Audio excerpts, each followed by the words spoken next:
1800 ரூபாய் 1800 ரூபாய் வருதாம். நானும் பொம்பளை புள்ளையா அடுக்கு ஒடுக்குமா இருக்கலாம்னு பாக்குறேன். என்ன கடுப்பேத்தனே. என்ன பண்ணுவ? ஏய் விர்ரா, எப்ப பார்த்தாலும் அவ கூட வம்பு பண்ணிட்டு இருக்க. அங்கிள், உங்க முகத்துக்காக தான் பாக்குறேன். இல்லன்னா இவள்கிட்ட போய் பேசிட்டு தொழில் பண்றத சும்மா கரைச்சல் பண்ணி செவில பெத்துறேன். பேப்படா பேப்ப. அது வரைக்கும் என் கை என்ன புளியங்கா பறிச்சிட்டு இருக்குமா? டேய் கருவாப்பையிலே, உன்னை இருடி. இவன் கூட்டாளி தானே நீ? என்ன வாடா போடன்ட்டே இருக்க? உனக்கு என்னடா மரியாதை? லங்கர் கட்ட உருட்டுவன் தானே நீ? இவ ரொம்ப யோக்கியம். நீ உருட்டல? டெய்லி வருவீங்களா? காலேஜ் வரீங்களா? விளையாடலாம். கேட்டலடி?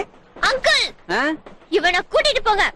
இல்ல போலீஸ்ல புடிச்சு கொடுத்துரு. போலீஸ் போலீஸ் வாங்க வாங்க. டேய் கருவாயா, என்னடா போலீஸ் கிழிச்சு? ஐயோ ஆக்கி சட்டை போட்டுக்க தெனாவட்ல பேசுறா ஐயா. தட்டுக்கோ. ஐயோ தொழில் பண்ணிட்டு இருக்க சும்மா வந்து பாருடா. போடி. ஏய் அடிக்கலடா.